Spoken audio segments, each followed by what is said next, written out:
Está chegando o momento da palavra. Eu quero chamar aqui nosso evangelista Johnny, vai estar fazendo a oração pelo nosso pastor Gessé. Amém? E vamos ouvir mais da porção da palavra de Deus. Também está conosco aqui a Gisele, não é isso? Gisele, da igreja Deus Proverá. Deus de promessa, não é isso? É isso, Gisele? Amém? Seja bem-vinda em nome de Jesus e volte sempre. E proclame conosco, Maranata, ora vem Senhor Jesus. Evangelista Johnny vai orar pela vida do pastor Gessé. Paz do Senhor. Quero louvar a Deus por esta oportunidade, parabenizar a igreja, pastor Reginaldo, todo o seu ministério, e eu creio que Deus falará aos nossos corações nesta hora. Estenda sua mão aqui à frente. Pai celestial, te louvamos por esta oportunidade de estarmos na tua casa, te glorificando, exaltando o teu nome, cultuando o teu nome que é digno de todo louvor. Ó Deus, já te louvamos com mãos levantadas, já te louvamos com cânticos, te louvamos com glória a Deus, com aleluia, até com as ofertas. Nesta hora, Senhor, fala conosco, que os nossos ouvidos estejam atentos, direcionados, abertos a ouvir a tua voz. Ó Pai, seja para consolar, admoestar ou exortar, boa é a tua palavra. Use teu filho uma vez mais, que ele seja um instrumento nas tuas mãos para as nossas vidas. Assim oramos em nome de Jesus Cristo. Amém. Glória a Deus. Podeis sentar, irmãos, eu saúdo a todos com a doce paz do Senhor. Amém, queridos? Uma alegria imensa poder retornar a esta casa.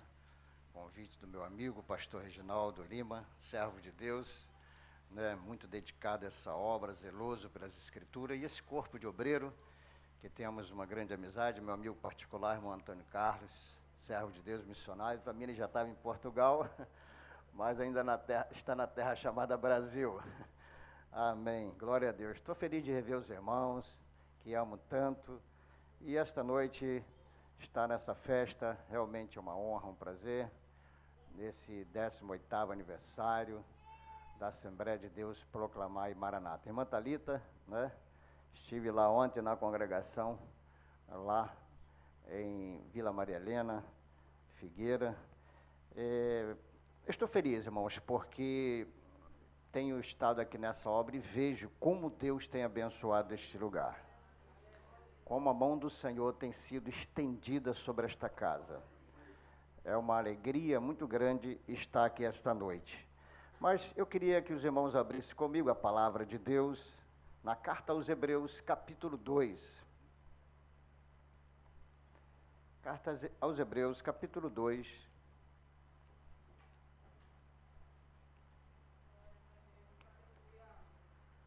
Versículo 1 ao versículo 3. O tema dessa festividade, perseverando em avivamento, e hoje foi nos reservado, perseverando em avivamento para a salvação. Hebreus 2:1 diz assim: portanto convém atentar com mais diligência para as coisas que já temos ouvido, para que em tempo algum nos desviemos dela. Porque se pela palavra falada pelos anjos ficou firme, e toda transgressão e desobediência recebeu justa retribuição, como escaparemos nós, se não atentarmos para uma tão grande salvação, a qual, começando a ser anunciada pelo Senhor, foi depois nos confirmada pelos que a ouviram. Amém? Vocês podem dizer glória a Deus? Estou feliz essa noite, porque esse tema salvação é um tema que Deus tem trazido ao meu coração. Eu acho que os pregadores, os mestres, e atrás de mim tem grandes mestres, apologetas, exegetas, e na verdade todo pregador ele fica muito tentado, a escolher vários temas para pregar. Eu até digo que a igreja, aliás, a Bíblia é um grande self-service, sem balança, tem comida para todo gosto. Mas, na verdade, irmãos, como nós somos a igreja do Apocalipse, a igreja do fim dos tempos, eu penso que um dos assuntos que mais verdadeiramente há necessidade de nós nos aprofundarmos, a fim de blindarmos a nossa fé em Cristo, é sem dúvida alguma a nossa salvação. Acredito que o escritor aos Hebreus tinha essa preocupação quando ele usa essa expressão: como escaparemos nós se não atentarmos para uma tão grande salvação? A impressão que dá é que os irmãos hebreus, convertidos ao Evangelho, estavam sendo tentados a não valorizar a salvação tão grandiosa que Cristo tinha efetuado na cruz do Calvário. Estavam sendo tentados a retroceder e a voltar a confiar nas obras da lei. E aí, o escritor aos Hebreus, ele se sente na obrigação de chamar a atenção para essa tão grande salvação que Jesus realiza na cruz do Calvário. E esta noite, se o Senhor nos permite, eu quero falar um pouquinho sobre as evidências da nossa salvação. Eu penso que eu tenho ministrado em alguns lugares, nós temos um projeto chamado Escola do Reino, e ali numa mesa a gente discute um pouco, né, sobre esse tema e outros, e às vezes fazemos perguntas tão simples, do tipo, eu fiz essa pergunta para um grupo de irmãs esses dias, eu perguntei: irmãs, vocês estão salvas? Elas olharam para mim, ficaram sem responder, e eu perguntei novamente: irmãs, vocês estão salvas? E umas disseram sim, outras disseram não, outras disseram não sei. E aí fiz a mesma pergunta pela terceira vez. Eu falei: irmãos, eu não quero coagir vocês, e eu vou entender por que algumas de vocês têm dificuldade de responder. Talvez é aquilo que você está ouvindo que não está te dando sustentação para você ter tanta convicção sobre este tema, que é o tema mais importante das Escrituras. Então eu observo que existe uma fragilidade hoje nesse evangelho que muitos pregam por aí, o evangelho da teologia da prosperidade, onde faz do céu a casa da moeda e a igreja um caixa eletrônico, e as pessoas só vêm para a igreja para sacar dinheiro de Jesus. Mas a salvação mesmo, que é a nossa vida eterna, muitos estão ignorando e deixando de lado. Então eu comecei a analisar sobre esse tema com a ajuda do Espírito Santo, e fui falando com o Senhor quais são os fundamentos, quais são as evidências de que verdadeiramente você está salvo. Porque isso é o que mais importa, irmão. Não importa se tu prega, se tu canta, se tu cura, se tu revela, se tu expulsa demônio, se você opera maravilha, nada disso é importante. Tudo isso faz parte do evangelho, não é mais importante. Por que não? Porque Mateus 7,21 já está dizendo: nem todos que me diz Senhor, Senhor, entrará no reino dos céus, mas somente aqueles que faz a vontade do meu Pai que está nos céus. Porque muitos me dirão naquele dia: em teu nome eu preguei, profetizei, curei, expulsei demônio, operei maravilhas, e eu lhes direi abertamente: nunca vos conheci. O que Jesus está dizendo é o seguinte: eram pessoas que estavam envolvidas na obra de Deus, impressionavam com seus dons, mas não estavam salvas. Não tinha a segurança da sua salvação. Esta noite a minha pretensão não é ensinar vocês, porque aqui essa igreja é uma igreja muito doutrinada, com a visão espiritual muito aprofundada na palavra. Mas soteriologia, doutrina da salvação, é um assunto muito importante. A minha visão talvez hoje é apenas fazer uma breve revisão daquilo que a gente precisa guardar num cofre e ficar muito bem guardado, que é a nossa salvação.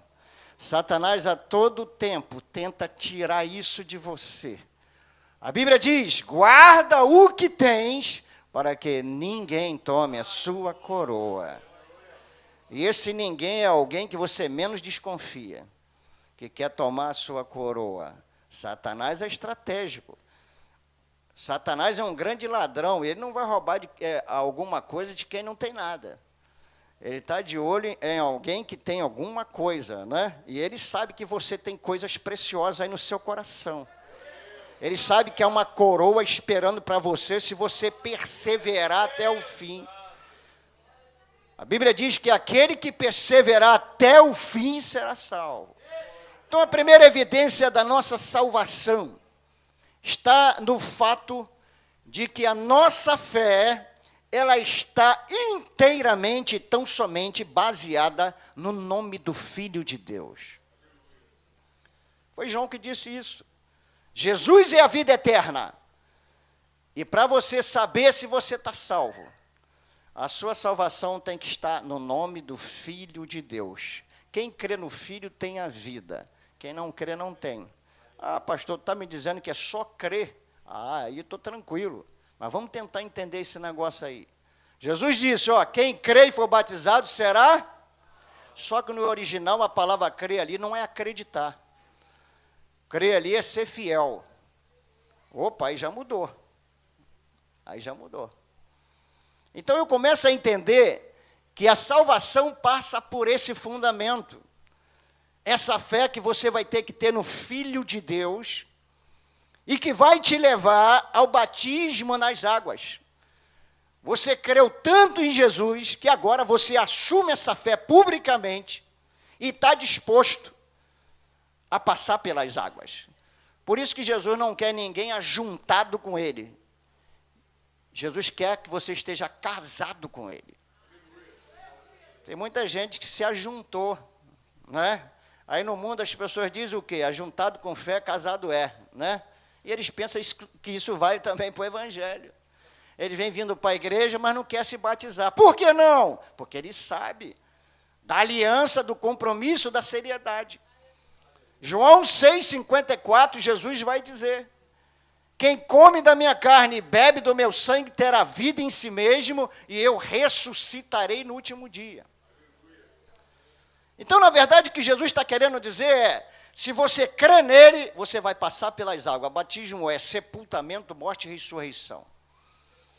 Tu morre para o teu velho homem e ressuscita para uma nova vida em Cristo. Você está assumindo publicamente. Você não se envergonha de ter Jesus como teu Deus, como teu Senhor.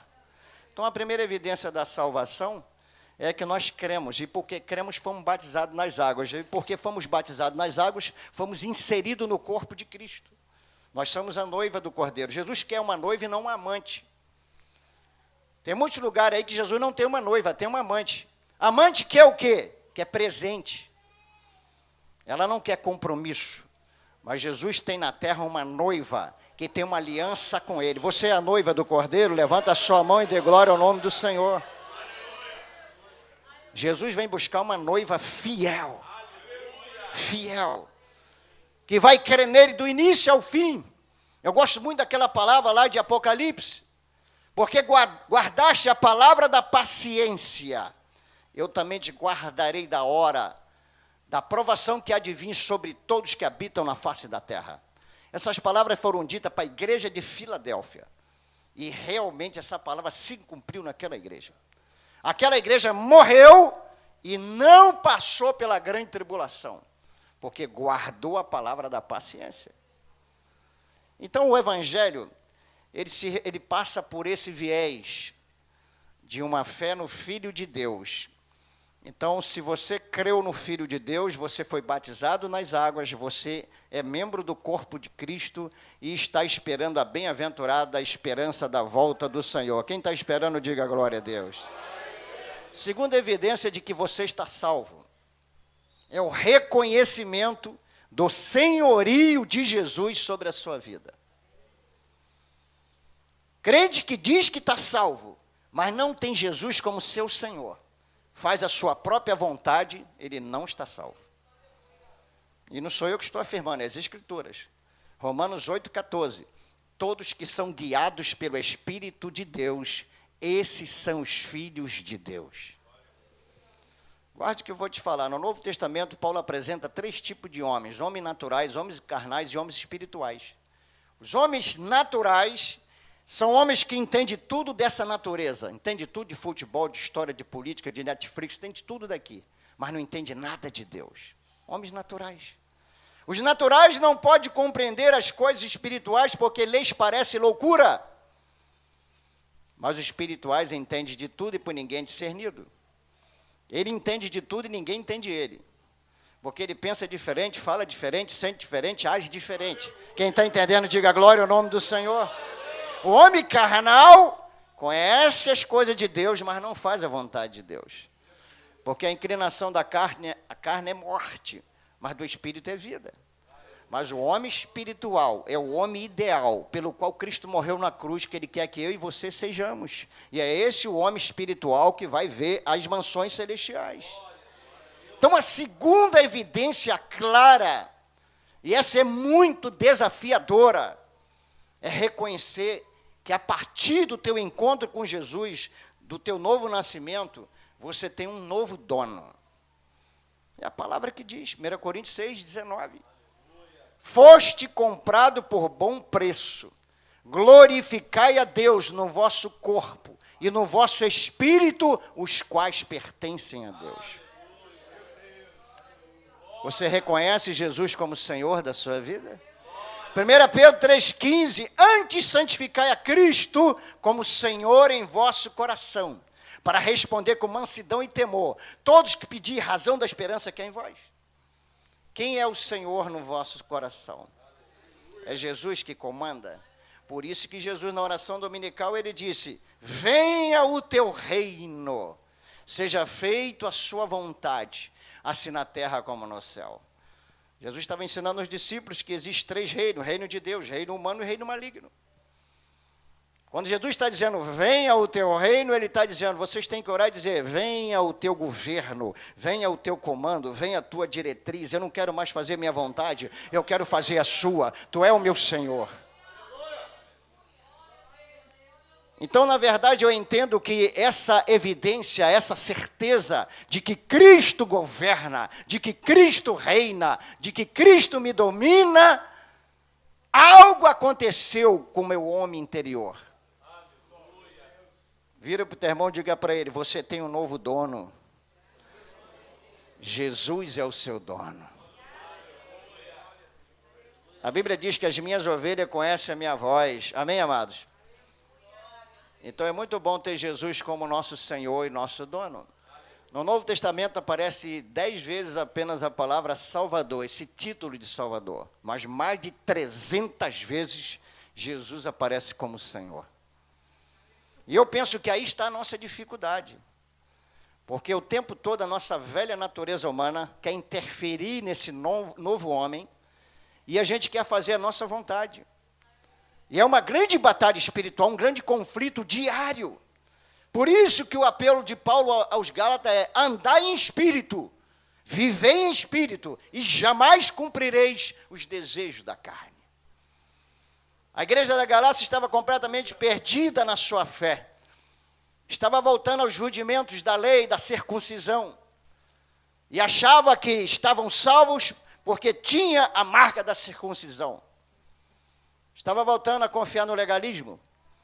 E aí Paulo tem que advertir aqueles irmãos e a dizer, a circuncisão e a incircuncisão não tem valor algum, e sim a fé em Jesus Cristo. Se você confia na lei da graça, você tem caído. E Paulo disse, se eu tiver que me gloriar, vou me gloriar na cruz. E aí eles ficavam confusos com Paulo, porque Paulo era judeu. Ué, como que tu vai confiar num objeto, num instrumento de maldição? Cruz é maldição. É, mas é de lá que veio a nossa bênção. É da maldição que Deus transformou em bênção. É da cruz que começa a nossa história. Você não pode ignorar a cruz. O evangelho moderno, dessa pós-modernidade, não aceita mais a cruz. Eles querem trono. Paulo disse a Timóteo, Timóteo, se sofrermos com ele reinaremos. O que Timóteo está dizendo é, antes do trono tem a cruz. Mas o crente já quer começar reinando. Sabe qual é o GPS para chegar no céu? É a mesma rota que Jesus traçou, nós não somos melhores do que ele. É deserto, Getsêmani, cruz e trono. Quem está entendendo, diga glória ao nome do Senhor. Então, se você está salvo, você reconhece que agora você tem um dono. E toda honra e toda glória pertence ao Senhor. E Jesus mandou o Espírito Santo para estar conosco. É a Ele que você tem que prestar obediência. A igreja que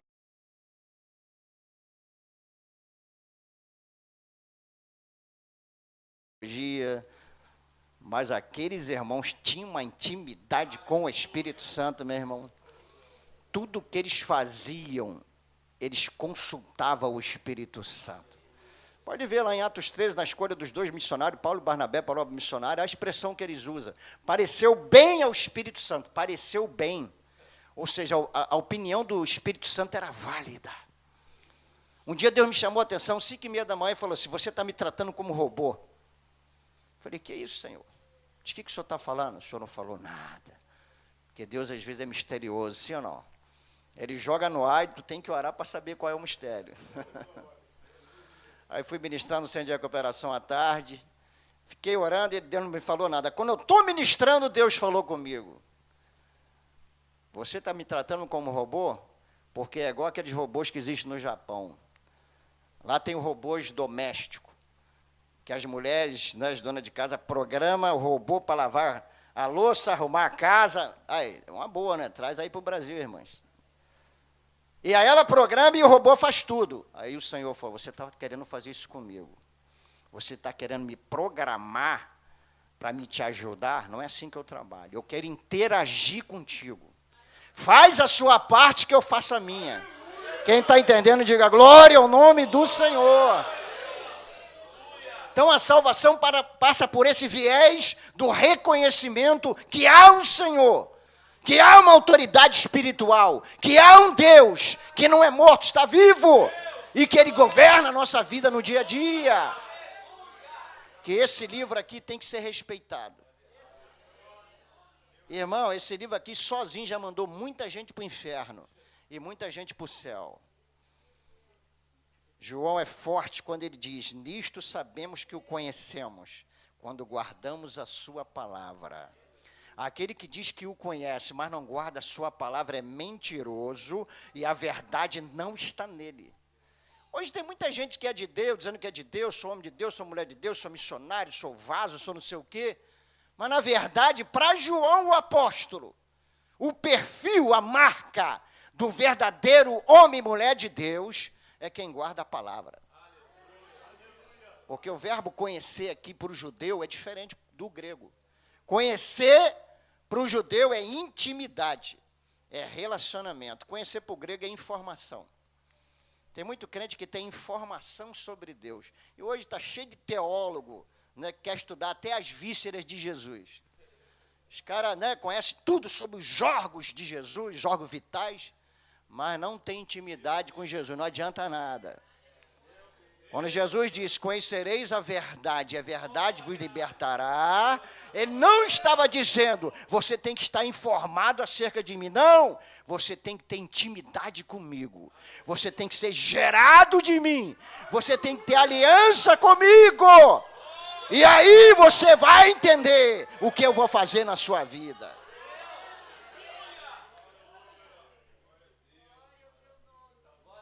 Surgiu uma geração que diz assim, eu estou colado com o homem, eu sou amigo de Deus. A questão não é se você é amigo de Deus, a questão é se Deus é teu amigo. A questão não é se você é amigo de Jesus. Irmão, nós somos amigos de Jesus. Não, a questão é se Jesus é teu amigo. Tem um homem na Bíblia que Deus chama ele, Abraão, meu amigo. Não é Abraão que chama Deus de amigo. Abraão, meu amigo. Sabe por quê? Abriu mão de tudo que tinha. Deus era sua primícia, sua honra, sua prioridade. Ficou 25 anos esperando o filho nascer. E quando nasce, aquela bênção, Isaac significa riso, só festa, filho da promessa. Mas, segundo os teólogos, na adolescência, Deus pede o filho de volta. Ele não pôde nem falar com Sara, que se fala complicava tudo. Abraão, pega aquele teu filho que tu ama. Ó, Deus é estratégia. Deus não falou, pega teu filho, porque ele tinha Ismael. Se Deus fala, pega teu filho, ele ia pegar Ismael, porque ele amava mais Isaac do que Ismael. Ah, é para sacrificar, vou jogar Ismael. Aí pegou, Deus falou, pega aquele que tu amas. Se ele fala para Sara, eu imagino que Sara ia dizer o seguinte, você está louco, Abraão? Foi o diabo que falou contigo, não foi Deus? Como é que a gente espera 25 anos para receber um filho, agora que ele está aqui na sua plena juventude, Deus pede para matar? Tu está louco? Ele não falou nada. Um dia eu estava subindo no monte, muitos anos atrás, numa luta terrível. Aí eu falei, tô igual Abraão, 2 horas subindo no monte. Deus falou, que isso, rapaz, respeito. Que isso que igual Abraão, rapaz. E Abraão estava subindo no monte para pedir vitória. Abraão estava subindo no monte para sacrificar o filho dele. Tu está sacrificando aí teu filho aí? Senhor, me perdoa. Viu a distância que a gente está desses homens? Abraão foi lá adorar a Deus, e a expressão que ele usa no pé do monte para o seu servo é essa: fica aqui, porque nós subiremos, adoraremos. Então adorar é mais do que louvar. Adorar às vezes é sacrificar aquilo que tu ama. Aquilo que tu ama. E aí ele estava disposto a obedecer a Deus, porque ele tinha um Senhor. E ele foi para imolar seu filho. Quando ele estava disposto a obedecer a Deus, o Senhor brada e diz, Abraão, Abraão, não faças tal, porque agora vi que tu me amas. Você pode dar glória ao Senhor Jesus? Que fidelidade. Eu fico impressionado com isso, porque, Senhor, será que 25 anos esperando o filho, passando tanta prova, não foi o suficiente para ele provar que te amava? Será que deixar a cidade de Ur dos Caldeus, um camarada rico, fazendeiro, não precisava de nada, só de um herdeiro, deixar tudo para lá, virar peregrino, será que não é prova suficiente que ele te amava? Mas Deus conhece cada um de nós. Tem crente que está ali na obra de Deus, mas Deus sabe que ainda tem alguma coisa dentro dele que ele está preso. Que ele ama mais aquilo do que a Deus. E uma hora Deus vai te pedir isso aí. Uma hora Deus pede. Mas Abraão estava disposto a provar que amava a Deus. E na hora que ele foi imolar o filho, Deus falou para não fazer. Aí Deus, né, irmão, tudo tem limite. Toda prova tem limite.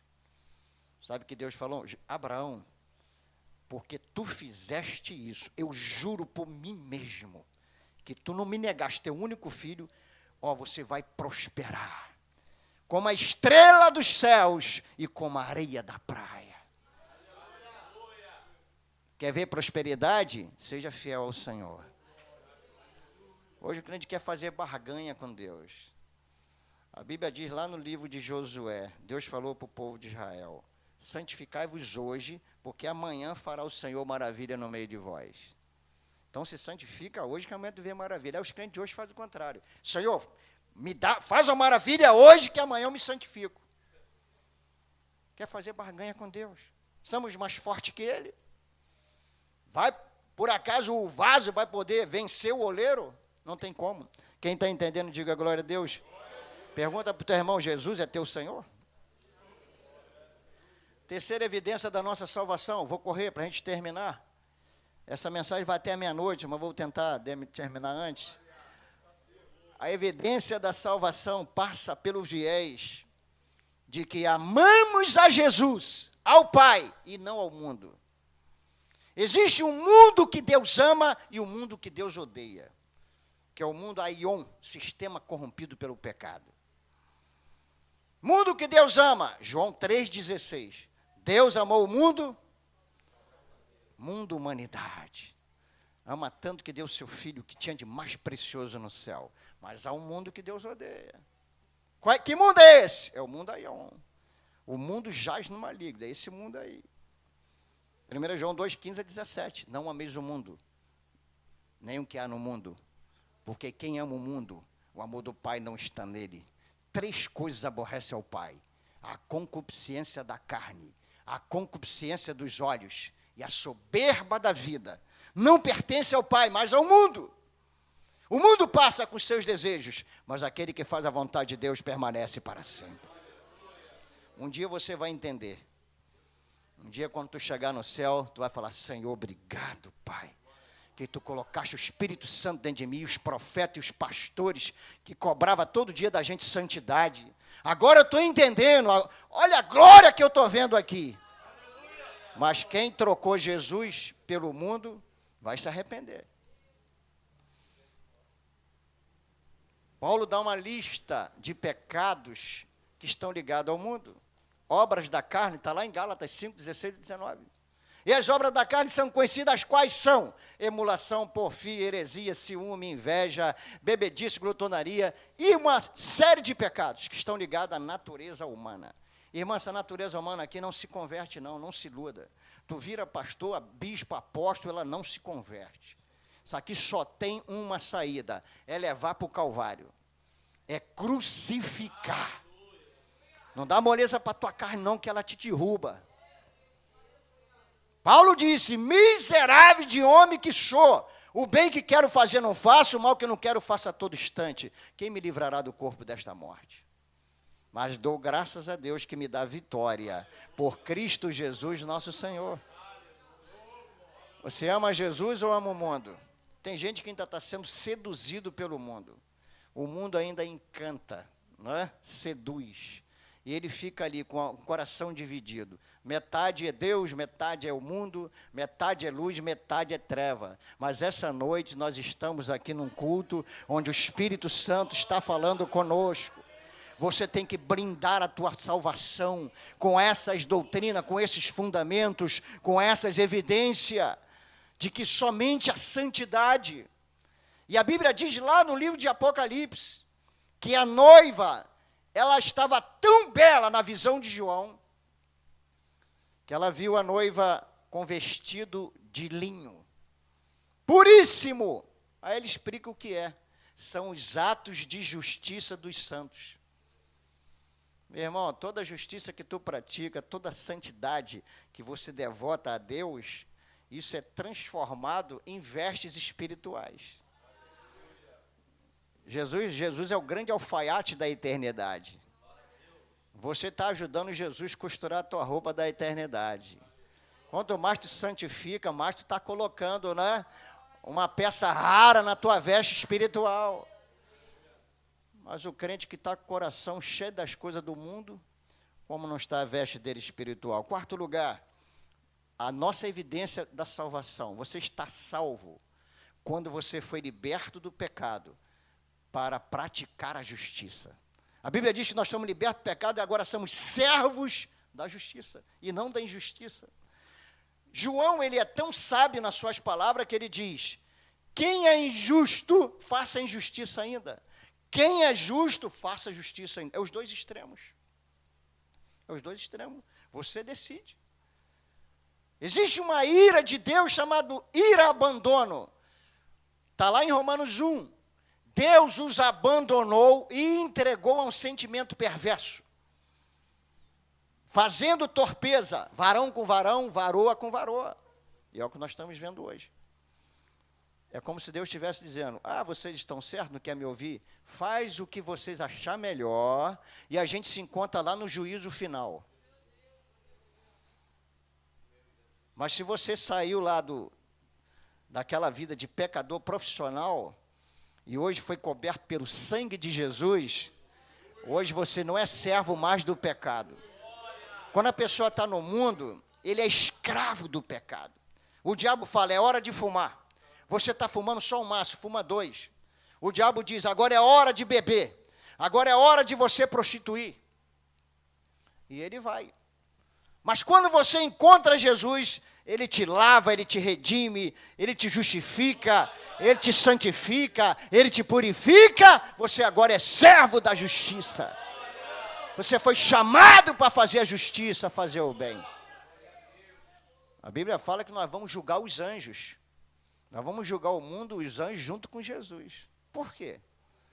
Porque Deus vai provar para o diabo, Deus vai provar para os pecadores que vocês viveram no mundo igual a eles, mas creram no Evangelho, o Espírito Santo entrou em vocês e vocês conseguiram vencer o pecado. Esse é o grande poder da graça. Pela graça sois salvos, mediante a fé. Isso não vem de vós, é dom de Deus. O que é graça? Graça é o homem perdido, não querendo ser salvo, e Jesus estendendo a mão e mostrando o seu amor. Essa graça te salva, traz para a igreja e te santifica, te devolve para o mundo santo. No meio dos pecadores você não se corrompe. Isso é graça. Isso é o poder do evangelho. A quinta evidência da salvação é que nós amamos os irmãos como fruto de que somos salvos em Jesus. Irmãos, eu acho que isso aqui é muito forte. Se você é salvo, segundo João, 1 João 3,14. Nisto sabemos que passamos da morte para a vida, quando amamos nossos irmãos. É forte, muito forte. Aqui não diz, nisto sabemos que somos salvos, se você der uma rodada. Tem gente que pensa, né? Deu uma rodada no mistério do helicóptero, hoje tem de tudo, né? Ele pensa que está salvo. Irmãos, o amor é o maior dom do evangelho. Jesus mexeu com todos, acabou com a gente, quando ele disse assim, ó, a partir de agora, um novo mandamento eu vos dou, que vocês amem uns aos outros, assim como eu vos amei. Eu estava ministrando numa igreja sobre amor, e lá tinha uma confusão muito grande, uma irmã não gostava da outra, tinha muitos problemas. E eu falei, irmãos, vamos tentar entender um pouco essa história. Imagine no céu 2 irmãos que na terra não se falavam. Tem uns crentes tão estranhos que ainda está no paganismo, que ele diz assim, meu anjo da guarda não foi com o anjo da guarda daquele irmão. Eu conheço o anjo que guarda, agora anjo da guarda não. Aí, imagine essa cena no céu, 2 irmãos, ué, você aqui, estranho? Ah, eu também estou estranhando. Rapaz, lá na terra a gente não se falava, como é que tu chegou aqui? Eu vi um outdoor em Itaboraí, na estrada, dizendo assim, divididos na terra, mas unidos no céu. Ainda bem que a frase não acabou aí. Aí vinha, vírgula, como? Como? Divididos na terra, mas unidos no céu. Impossível. A igreja é a escola do amor. Aqui você é treinado por Deus a amar seu irmão. Seu irmão é diferente de você, seu irmão tem problema, você também tem. Nem todo mundo é nota 10 em todas as áreas. Então eu aprendo que uma das evidências que você está salvo é que o amor de Deus entrou em você. E você agora consegue amar os seus irmãos. Irmãos, esse amor de Deus ele é muito profundo. Eu preciso conhecer muito mais. Porque eu aprendi que ele não é um sentimento bom que aparece e some, né? Jesus não disse, ó, se der para você amar, você ame, mas se não der, eu vou entender que tem pessoas que é complicada. Não, simplesmente ele deu uma ordem. Jesus não perguntou se tu queria ou não. Manda quem pode, obedece quem tem juízo. Amor é mandamento. E aí a palavra vai dizer, o amor cobre multidão de pecados. Quem não ama, vê só os defeitos da pessoa. Quem ama, vê a pessoa. Quem está entendendo, diga glória a Deus. Então, se você está salvo, você aprendeu a amar com o amor de Jesus. Porque existe o amor eros, que é o amor carnal, paixão, atração física, e as pessoas casam, às vezes, por essa motivação, por essa aparência, e depois vai dar problema. Não é? Tem o amor estorge, que é o amor, afeição, amizade, é importante ter dentro das amizades, relacionamento. Tem o amor filho, que é o amor de irmão, tu chama o irmão, começa a amá-lo e conhecendo ele agora. Mas existe o amor ágape, o amor de Deus, o amor dos amores, o amor sacrificial, o amor incondicional. A Bíblia manda a gente amar o irmão com o amor que ele amou. Por isso é que Jesus fala ao pastor da igreja de Éfeso. Uma coisa muito forte, pastor é bênção, estava lá, zeloso pelas escrituras, tinha discernimento, tinha paciência. Pega lá a carta do escritor de Jesus à igreja de Éfeso. Ele é bênção, mas aí Jesus consegue olhar para ele e falar, rapaz, mas tem um negócio aí. Tem um negócio aí que precisa ser mudado. O que é, rapaz? Tenho, porém, contra ti, que tu abandonaste a primeira caridade. Lembra da onde caíste, arrepende-te, senão eu te moverei do meu catiçal. Quer entender isso na prática? Jesus está olhando para aquele pastor e está dizendo, você está pregando sem amor, rapaz, pregando sem amor, aconselhando sem amor, orando sem amor, dirigindo sem amor, fazendo a obra sem amor, você está funcionando no automático. Você está pregando, fazendo a obra porque você ganha para isso, mas a tua motivação, o teu combustível não é mais o amor. Então eu não quero ninguém me representando dessa forma. Se tu continuar assim, eu vou te mover do meu catiçal. Catiçal era a fonte de luz do Antigo Testamento. O que Jesus está dizendo é, tu vai ficar no escuro. Tu vai trabalhar sem iluminação, sem visão. Será que tem pastor hoje aí trabalhando, pastor Carlos? Está amando a esposa? Estamos juntos, estamos lá. Só pela misericórdia, mas estamos lá. Não pode ser assim não, varão. Tem que ser o alô de lua de mel, lembra? Meu amor, meu benzinho, né? Todos aqueles adjetivos no diminutivo, com muito carinho. Jesus está cobrando do pastor isso. Senão você fica igual aquele casal que estava na lua de mel, no quarto de um hotel olhando para a lua, e ela pergunta para o marido, amor, o que é aquilo brilhando no céu? Aquilo é um reflexo do nosso amor. O cara está cheio de romance, né, no seu coração. 7 anos depois, no mesmo quarto, olhando para a mesma lua, ele pergunta, o que é aquilo brilhando? Ela pergunta, o que é aquilo brilhando no céu? É uma lua, sua burra. Já não tem mais amor. Já não tem mais romance. E assim está o crente com Cristo. O crente vem para a igreja, e aí, vai na igreja? Eu vou lá hoje, né? Tem que ir, hoje é culto, né? Só misericórdia. Se não for, eu vou ficar mal. Estou escalado. Quem está entendendo, diga glória a Deus. Se você é salvo, você ama Jesus. A minha oração esta noite, vem Espírito Santo sobre nós e derrama o seu amor em nossos corações. Eu preciso sair desse culto amando mais. Satanás tem espalhado ódio sobre a terra. Satanás também tem um amor. Está na Bíblia, 2 Timóteo capítulo 3. E os homens serão amantes de si mesmo. Esse é o amor do diabo. O amor ególatra, o amor do eu. É a síndrome de Narciso. Personagem da mitologia grega, que se achava tão belo, olhava para o seu reflexo na água e dizia, como és belo, tu és belo, como és belo, tu és belo, e morreu de fome, de inanição, admirando sua própria beleza. Esse é o amor do diabo. Onde só você é importante. Primeiro eu, segundo eu, terceiro eu. Se sobrar um tempo, eu penso no próximo. Esse é o amor do diabo. Mas o amor de Cristo em nós é o amor de Paulo. Paulo aprendeu. Irmãos, Paulo é um homem que realmente, graças a Deus pela vida daquele homem que passou por essa terra. Abaixo de Jesus devemos muito pelo apóstolo Paulo. Um homem que realmente tem uma marca do amor de Cristo. Por isso que ele disse assim, os que vivem, não vivam mais para si, mas para aquele que morreu e ressuscitou. Isso é Paulo. Paulo é alguém que disse que Cristo seja engrandecido no meu corpo, seja pela vida ou pela morte, porque meu viver é Cristo e morrer é lucro. Que é isso, Paulo? Como que a morte é lucro? Sim. Se você viver para você, a morte é prejuízo. Se você viver apenas por seus ideais, suas conquistas, seus projetos, a morte é prejuízo. Ela vai interromper tudo isso. Mas se tu viver para Cristo, até a morte é lucro, porque tu vai encontrar com Cristo, que você viveu com Ele na terra. Quem está entendendo, diga glória, glória ao nome do Senhor. Você está salvo? Se você está salvo, você passa por essa escola do amor.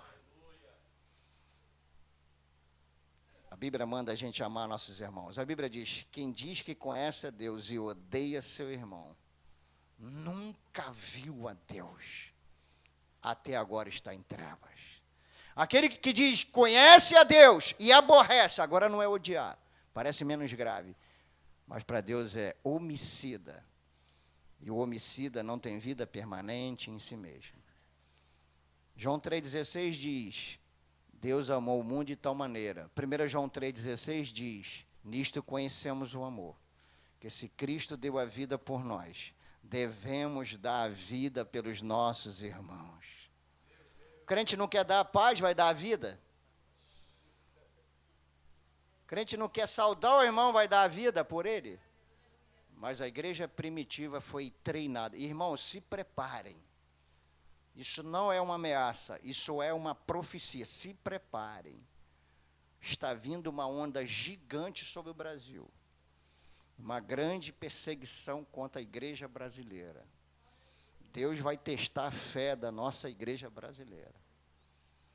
Os que estão vivendo esse evangelho da teologia da prosperidade, onde só quer bênção de Jesus, né? Não quer mais nada de Jesus, só quer a mão. Deus não disse a Salomão, se o meu povo buscar a minha mão, não, buscar a minha face. Face é intimidade e adoração. Deus vai purificar.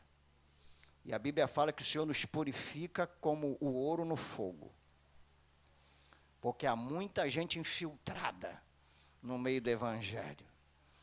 Lembra do povo de Israel que saiu do Egito? A Bíblia usa a expressão gente mista que saiu do Egito para Canaã. Sabe quem era gente mista? Egípcio casado com hebreia. Mas fingindo que era hebreu. Não, vamos aí, tá, vamos nessa leva aí. O pessoal aí está dizendo que vai ter uma festa aí, Deus vai fazer uma festa. E foi esse povo que induziu Arão a fazer o bezerro de ouro. Fica ligado, está na palavra. Mas Deus conhece os que são seus. A Bíblia diz que a igreja de Cristo tem a marca do Cordeiro, tem a marca do sangue de Jesus. E os que são do Senhor, Deus não deixará para trás. Estou terminando. A igreja de Cristo, o salvo em Jesus, eles têm a marca do Espírito Santo, o selo. Está na Bíblia. Não entristeçais o Espírito Santo de Deus, nos quais foste selado para o dia da redenção. Eu gosto disso. Todo crente que morre em Jesus, no dia do arrebatamento, quando a trombeta soar, lá no cemitério onde ele foi enterrado, se ali tem um servo, uma serva de Deus, aquele corpo foi selado pelo Espírito Santo, para o dia da redenção, que é o dia do resgate. Naquele dia, o Espírito Santo vai lá, isso aqui é meu. Esse aqui é meu.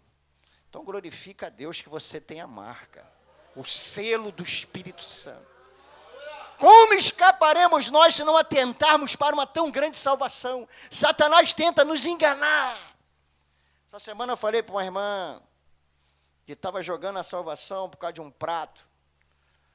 Falei, cuidado, irmã. A Bíblia fala sobre a história de Esaú, primogênito de Isaac. Tinha direito à maior herança. Mas um dia ele vai caçar e não pega nada. Vem Jacó com um prato, um guisado, e fala, aí, vamos fazer o seguinte, irmão. Me vende teu direito de primogenitura, que eu te dou esse prato. Sabe o que Esaú falou?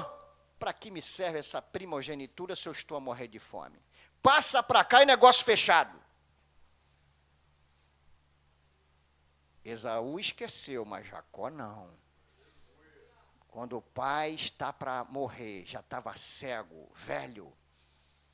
Estava na hora de abençoar o mais velho, que por direito era Esaú, apesar de serem gêmeos.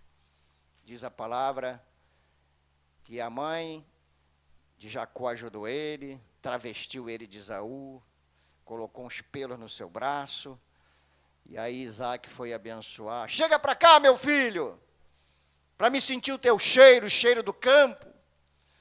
O cheiro é de Esaú, fala aí. Não, mas a voz é de Jacó. O cheiro é de Esaú, mas a voz é de Jacó. Mas aí, na dúvida, acabou abençoando a Jacó como se fosse Esaú. Mas por que Deus está permitindo isso? Porque tem um passado envolvido. Daqui a pouco vem Esaú. Pai, aqui está a caça saborosa. Meu filho, quem é você? Esaú. Não, já te abençoei. Não, meu pai, cheguei agora. E diz a Bíblia que ele chorou.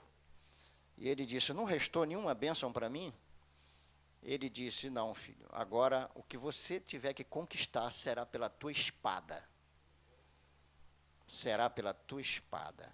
E lá no livro de Hebreus vai dizer, capítulo 12, que Esaú, não seja ninguém profano, nem fornicador como Esaú, que por um prato desprezou a sua primogenitura. E ainda com lágrimas buscou e não achou lugar de arrependimento. Tem gente que está achando que a salvação é descartável. Não, hoje eu estou fora, amanhã eu estou dentro. Não, daqui a pouco Deus vai fazer uma obra. Não, eu estou lá fora, mas eu sou filho. Quem tem promessa não morre. E vai por aí afora. Meu irmão, deixa eu te dar uma ajuda. Não despreze a tua primogenitura espiritual. A Bíblia diz que nós somos herdeiros de Deus e co-herdeiros em Cristo. Existem coisas nos céus que nossos olhos não viram, nossos ouvidos não ouviram, não chegou no nosso coração. Tem coisa que Deus preparou no céu, que se nós chegássemos lá agora, voltaria para a terra e trabalharia para Jesus dia e noite. Quem está entendendo, diga glória a Deus. Não entristeça os... O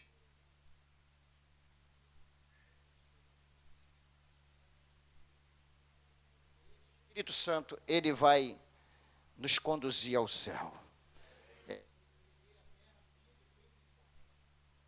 E a terra no dia de Pentecoste, e só voltará quando Jesus vier buscar. Então eu aprendo que o Espírito Santo de Deus é alguém muito especial. É Ele que nos convence do pecado, da justiça e do juízo. Ele é o nosso consolador, nosso mentor espiritual, nosso guia. É Ele que intercede por nós, é Ele que nos ensina a orar. Por isso que é bom orar no Espírito Santo. A gente pode ser pastor, 30 anos, 40 anos de crente, mas nós e nós mesmos não sabemos orar como convém. Mas se você falar, Espírito Santo me ensina a orar, você vai ver que tudo vai mudar na sua vida. As suas prioridades não vai ser mais as suas, mas vai ser as de Deus. A gente vai andar no passo de Jesus. Jesus estava no poço de Jacó, evangelizando a samaritana. E ele pediu os discípulos para comprar comida. Quando eles voltam, fala, Rabi, aqui está a comida, come. E Jesus disse, uma comida eu tenho a comer. E essa comida é fazer a vontade daquele que me enviou e realizar a sua obra. Jesus era cheio do Espírito Santo. Eu tentei entender por que Jesus teve tanto sucesso no seu ministério. Não fracassou em nada. E a resposta é essa. Era cheio do Espírito Santo. Estará sobre ele o espírito de sabedoria, o espírito de inteligência, o espírito do temor do Senhor, o espírito do conselho do Senhor, o espírito de fortaleza, o espírito de graça, cheio do Espírito Santo.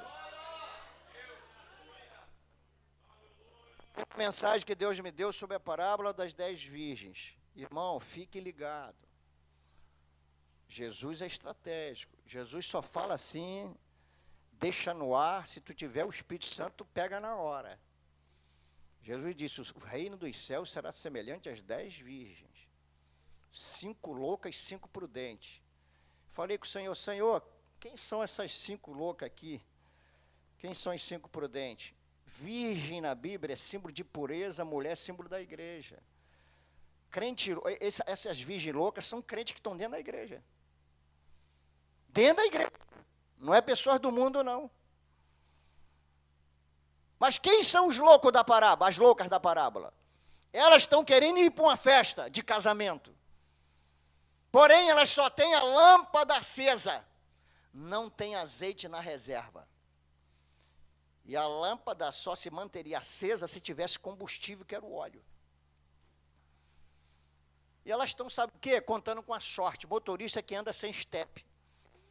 4 pneus novos, mas não tem estepe. Rapaz, cadê o estepe? Não, não vai furar, não. O pneu está, não, mas o estepe pode furar. Não, está na benção, fica tranquilo. Eu profetizo que nada vai acontecer. Não é assim hoje? Símbolo de imprudência, loucura. Deus chama de louco todos aqueles que adiam para o futuro a oportunidade de se preparar hoje. Para Deus é louco. Não, amanhã, faz igual o faraó, praga das moscas. Moisés fala, quer que eu ore para Deus afastar essas moscas aí do palácio? Não, amanhã tu orarás por mim. Quis passar mais uma noite atormentado pelas moscas. Tem crente que está assim, é louco. Aí vê as irmãs orando aqui no círculo de oração, eles passam lá fora, As irmãs de joelhos, Senhor da vitória, Senhor da graça, enche minha lamparina. Aí passa lá na frente, a tadinha das irmãs, né? Estão lá buscando, coitada. Aquelas irmãs são sofredoras. Elas são sábias. Ela está botando azeite na lamparina, meu irmão. E aí houve um clamor. Aí vem o noivo. À meia-noite ouviu-se clamor. Aí, irmã Inês, você e as mulheres de oração são sábias, são prudentes. Virgens prudentes. Tem lâmpada acesa, mas tem azeite na reserva. Quando veio o noivo, aí diz a Bíblia que as loucas disseram, dai-nos o vosso azeite para que nossa lâmpada não apague. As prudentes, já tem o seu nome, disse o quê? Aí não é falta de amor não, meu irmão. Ide as que vende, as comprai. Indo elas comprar, veio o noivo. E as que estavam preparadas entrou para bodas. E as loucas ficaram de fora. Sabe o que está dizendo? Vigiai, porque não sabeis a que hora há de vir o Filho do Homem. Crente louco é aquele que está procrastinando a sua vida com Deus, jogando para o futuro. Não, amanhã eu me santifico, amanhã eu busco a Deus, amanhã eu faço a obra, amanhã eu evangelizo, amanhã eu filho, amanhã eu renuncio. Irmão, se você está esperando o noivo, quem está esperando o noivo aí? Quem está esperando o noivo? Levanta a sua mão. Não sei se é todo pregador, mas o microfone tem um problema comigo aqui, hein? Vou trazer um microfone de casa, hein? Mas é bênção. Quem está entendendo, diga glória ao nome do Senhor. Já estou encerrando. Então, a evidência do salvo é que ele é cheio do Espírito Santo. Irmão, não existe vida com Deus sem o Espírito Santo. Coloque isso na tua cabeça. Não existe. Não existe essa possibilidade. Você tem que pregar cheio do Espírito Santo, cantar cheio do Espírito Santo, servir cheio do Espírito Santo, viver uma vida cheia do Espírito Santo, como o pastor falou aqui. Ser cheio do Espírito é ser cheio dos frutos do Espírito. Você é uma árvore espiritual, como a irmã cantou aqui. Deus nos vê como árvores, e árvore dá folha, sombra e dá fruto. Existem 9 frutos que a gente tem que produzir na nossa árvore espiritual. Fruto do amor. Alguém tem que chegar perto de você, contando a história triste da vida dela, e dizer, ó, estou frustrada, querendo me matar. Esse mundo está perdido. Aí você fala, eu já fui assim também. Mas eu conheci um amor. E esse amor inundou meu coração. E me deu esperança. E agora sou outra pessoa. Meia hora de conversa. Você está alimentando aquela alma. Com o seu amor. Com o fruto que existe na tua árvore espiritual. Então eu vou encerrar dizendo que a evidência da salvação passa pela tua transformação em Jesus Cristo. Se alguém está em Cristo, as coisas velhas, eis que tudo. Então, quando a gente é salvo, a gente passa a ter uma nova imagem espiritual. A Bíblia diz que é de fé em fé, de glória em glória, até que a imagem de Deus seja refletida em nós. O pecado desconfigurou a imagem de Deus no homem. Mas Jesus, o segundo Adão, ele morre para reconfigurar a imagem do novo homem em nós. O cara do mundo, alguém diz, cara tem a imagem do cão. Lembra o diabo? Mas quando tu conheces Jesus, você tem a imagem de Deus. Vira para o teu irmão e diga para ele, a imagem de Deus foi restaurada em você. Você tem a imagem de Deus. Você lembra Jesus. Ou então, se não lembra, profetiza. Né? Eu gosto muito de Atos 11 e 25. Estou encerrando. A Bíblia vai dizer que Paulo e Barnabé foram para Antioquia e ficaram 1 ano ensinando os discípulos que tinha lá. 1 ano depois, eles eram chamados de cristãos. Só 1 ano depois. 1 ano antes eles eram discípulos, não sei de quem, do pastor, do sistema, da religião, mas 1 ano depois, os 2 mestres da igreja primitiva, Paulo e Barnabé, ensinando, eles foram chamados pela primeira vez de cristão. Cristão ali é pequenos Cristo, alguém parecido com Cristo, pensava como Cristo, olhava como Cristo, falava como Cristo, sentia como Cristo, andava como Cristo. Isso é cristão. Isso é ter a imagem de Deus restaurada. Você foi salvo para adorar e glorificar o nome de Jesus. Existe uma coisa que se chama vanglória, glória passageira, efêmera, a glória desse mundo, mas existe a glória de Deus. Quando Jesus te salvou, Ele está querendo restaurar a glória dele na sua vida. Está lá em Isaías 43:7, Ele nos formou para a sua glória. Quando você nasceu na maternidade, falou, essa vai me glorificar na terra. Esse vai me glorificar na terra. É tudo que Deus espera de nós. Aí Satanás aparece no meio do percurso e fala, não, você não vai glorificar Ele. Você vai me glorificar. E aí você decide quem você vai glorificar. Mas toda honra e toda glória pertence ao Senhor Jesus. Quem aqui pode glorificar o nome do Senhor? Só que glória na Bíblia não é só louvor. Acho que talvez é a parte mais fácil. Você pode glorificar a Deus através do louvor, através do seu testemunho pessoal, através dos seus frutos, através do seu sofrimento e através até da sua morte. Jesus falou isso para Pedro. Quando tu eras moço, tu ia para onde tu querias, mas quando tu ficares velho, tu vai para onde não queres. E Jesus se referia ao tipo de morte que ele teria e que ele glorificaria a Deus.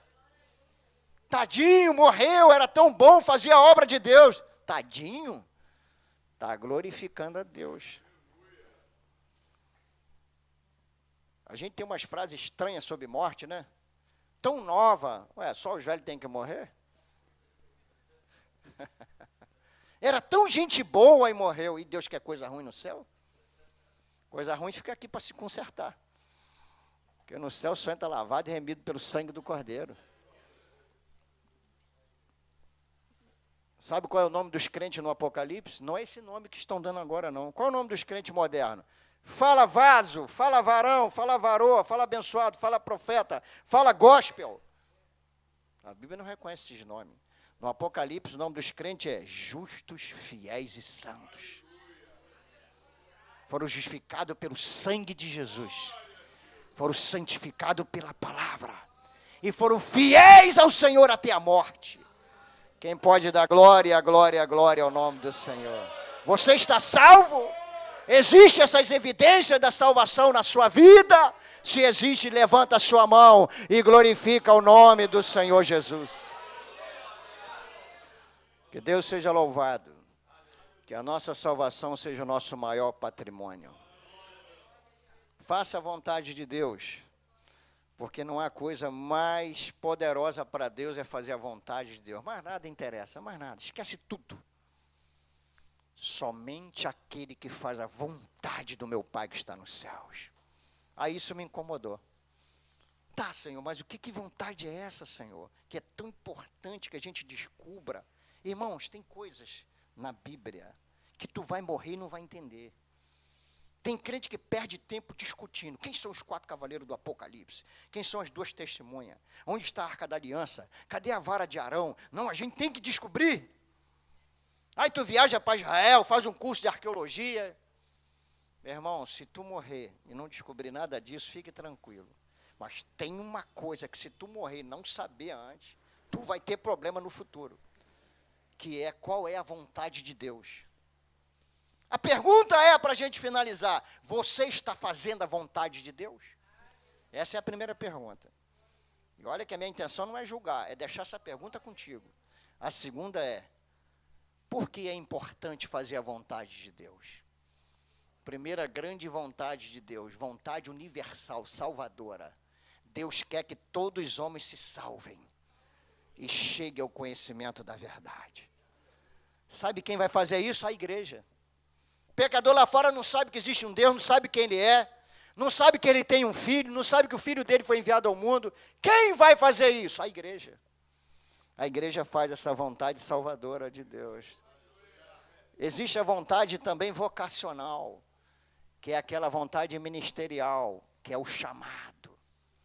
Pedro disse, fazei firme a vossa vocação e a vossa eleição, porque fazendo isto, nunca jamais tropeçareis. Você tem um chamado. Não adianta se esquivar. Não, pastor, eu sou membro do banco. Membro do banco é o encosto, o assento, os pés. Você é membro do corpo de Cristo. Você foi salvo para pregar o evangelho. Você foi salvo para servir a Jesus. Paulo disse a Timóteo, desperta, Timóteo, o dom de Deus que há em ti. Timóteo é um jovem pastor, mas parece que tinha muitas dificuldades de aliar sua fé com os ensinos de Paulo. Em algum momento ele estava distraído no tocante à sua chamada. E houve a necessidade de Paulo, como despertador de Deus na vida de Timóteo, falar isso. E esta noite Deus está me usando para você. Desperta o dom de Deus que há em ti.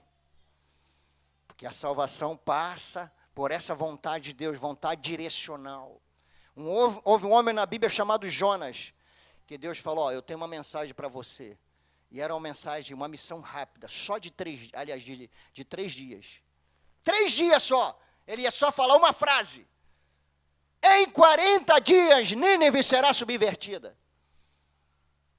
E ele tentou se esquivar da missão, da vontade vocacional. Fugiu, e os irmãos sabem a história. Mas Deus colocou ele lá naquela cidade. Só falou isso, ó, em 40 dias, Nínive será subvertida. Passou 3 dias falando isso aí, repetindo. Sabe o que aconteceu? Do rei ao animal, todos se vestiram de saco e cinza e disseram, vamos nos converter dos nossos maus caminhos. Esse homem é profeta, Deus está falando, talvez Deus tenha misericórdia de nós, e esse mal não venha sobre a nossa cidade. Todos se arrependeram com a mensagem do profeta, quando ele resolveu fazer a vontade vocacional de Deus. Porque eu quero te dizer esta noite, que tem pessoas te esperando pela sua obediência a essa vontade de Deus. Quem está entendendo, diga glória a Deus. Você está salvo? Você está fazendo a vontade de Deus? A vontade universal, salvadora, a vontade vocacional, a vontade relacional, que é essa vontade que envolve os nossos relacionamentos com Ele. Vontade circunstancial. Deus envolve coisas, pessoas, a gente não entende nada, mas Deus está por trás agindo. 276 para finalizar, tripulante. Paulo no meio da embarcação. Paulo está indo para Roma para ser julgado. Está indo como prisioneiro. Mas Deus manda a tempestade. Mas fala para Paulo, Paulo, nada vai acontecer a essas pessoas. Fique tranquilo. Mas o navio vai quebrar, vocês vão perder tudo. Irmão, tem crente que ainda não entendeu. Quando você entra numa tempestade, tem crente que não quer perder nada. Mas numa tempestade você sempre perde alguma coisa. Você sempre perde alguma coisa. Mas tu sai vivo, dá glória a Deus. Tu saiu vivo de alguma tempestade? Eu saí de tempestade, só Deus sabe o que eu estou falando. Estou aqui para a glória de Deus.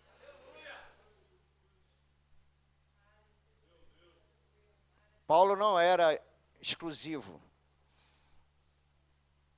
Paulo não era a menina dos olhos de Deus. Sabe o que aconteceu com Paulo? Se salvou com os escombros do navio. Saiu nadando com os pedaços de madeira que sobrou, igual os outros tripulantes que não conheciam Deus. Mas por trás de tudo aquilo ali tinha uma vontade circunstancial. Qual? Deus queria salvar um homem chamado Públio, lá na ilha de Malta. Desvio de rota. Deus estava precisando salvar um homem. Enviou a tempestade, desviou o caminho para lá. E lá estava Paulo, cheio do Espírito Santo orando, e a vontade de Deus foi feita. Quem entendeu, diga glória ao nome do Senhor. Fique de pé. Vamos fazer uma oração ao Senhor, nosso Deus. Ainda bem que eu sumo daqui, né? Porque quando vem, só Jesus, né? Mas o pastor Reginaldo é meu amigo, esse homem ama a palavra de Deus, os demais obreiros, essa igreja é exercitada na palavra. Quem está salvo, levanta a sua mão e diga glória ao nome do Senhor. Quem pode agradecer a Deus por tão grande salvação? Eu vou deixar você agradecer e dar glória ao nome do Senhor. A coisa mais importante da sua vida não é seu casamento, não é seu carro, não é sua casa, não é seu emprego, não é sua faculdade. A coisa mais importante, porque esta é eterna, é a tua salvação. Convém atentar com mais diligência às verdades que temos ouvido, porque Como escaparemos nós, se não atentarmos para uma tão grande salvação? Então eu quero orar com você. Tem alguém aí esta noite, feche os seus olhos nesse momento e comece a orar, que ainda não conhece o Senhor Jesus e quer receber a vida eterna? Vem aqui à frente, nesse momento eu quero orar por você. Jesus, que é a vida eterna, Ele vai te dar, porque Ele é o Pai da eternidade. Tem alguém para Jesus esta noite? Vem agora, rapidamente, e o Senhor vai fazer esta obra maravilhosa da salvação.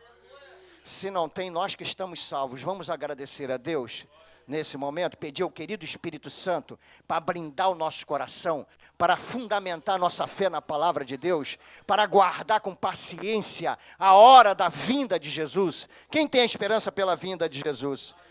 Pai, nós te oramos nesse momento, te louvamos, Pai.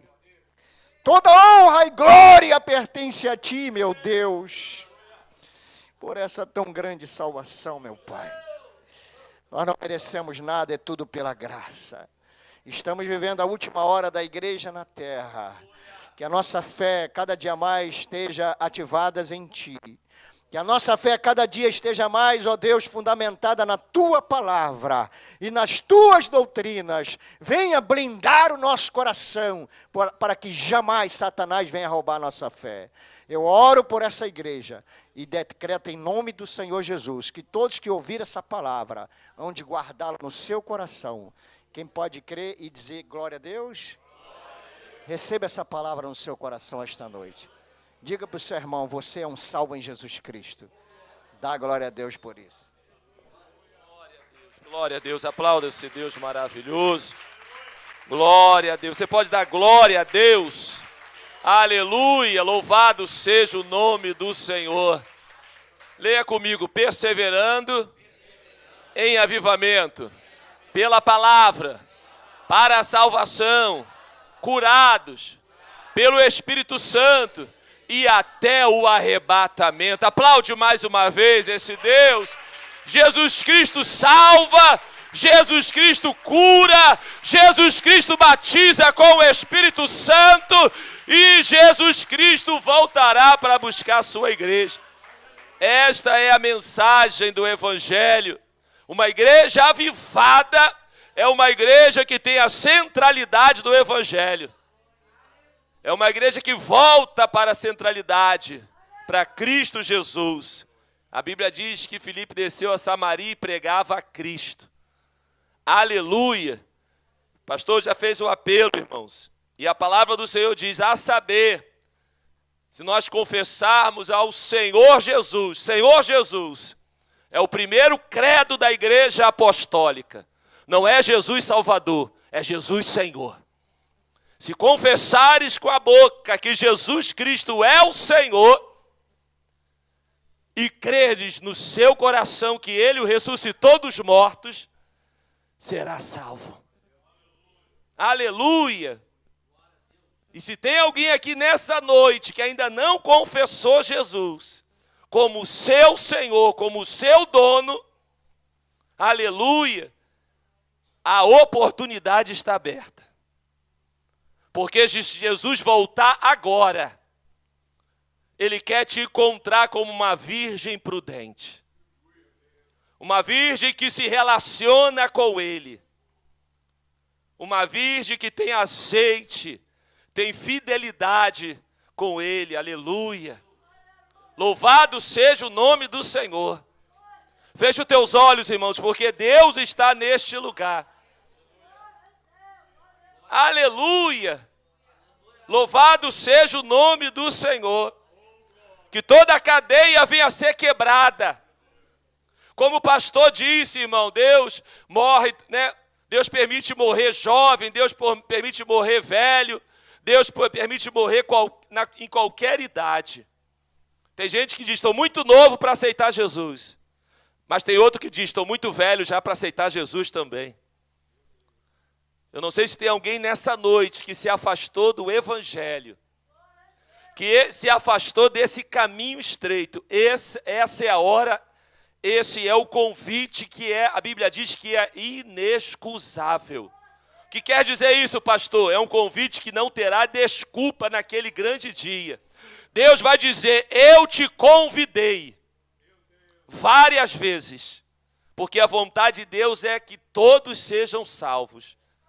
E se tem alguém que ainda não tem a certeza da salvação, que quebrou a aliança com Deus, e Deus está falando com a igreja, saia do seu lugar, porque ainda há tempo de salvação. Quem crê glorifica o nome do Senhor. Aleluia, aleluia.